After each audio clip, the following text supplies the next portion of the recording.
অন্তর্বর্তীকালে সরকার নিয়ে আশার জাল বুনছেন তৈরি পোশাক শিল্পের উদ্যোক্তারা।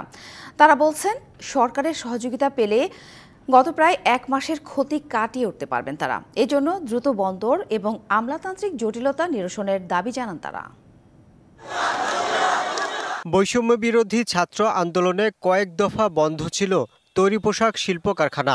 এছাড়া আন্দোলনের সহিংসতায় বিদেশি ক্রেতাদের মধ্যেও আতঙ্ক ছড়ায়। তবে অন্তর্বর্তীকালীন সরকার গঠনের পর সচল হতে শুরু করেছে এই শিল্প। 250-টিরও বেশি ডিজাইন অপশন নিয়ে ওয়ালটন স্মার্ট ফ্রিজ, বোঝে আপনার প্রয়োজন।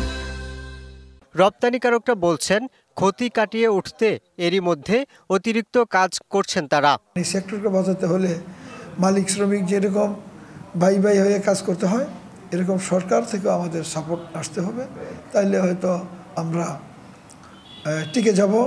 ব্যাংকের, বন্ডের, কাস্টমসের সবার সহযোগিতার ঐক্যবদ্ধ প্রচেষ্টায় আজকের আমি মনে করি এই গার্মেন্টস সেক্টর আবার ঘুরে দাঁড়াবে। বিদেশি ক্রেতারাও ইতিবাচক মনোভাব প্রকাশ করছেন বলে জানান Bangladesh garment buying house association BGB এর এই নেতা।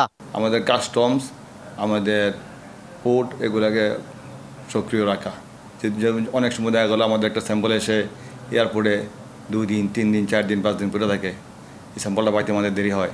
যদি সরকার এগুলোতে মনোনিবেশ দেয় তাহলে আমাদের ব্যবসা অবশ্যই ভালো হবে।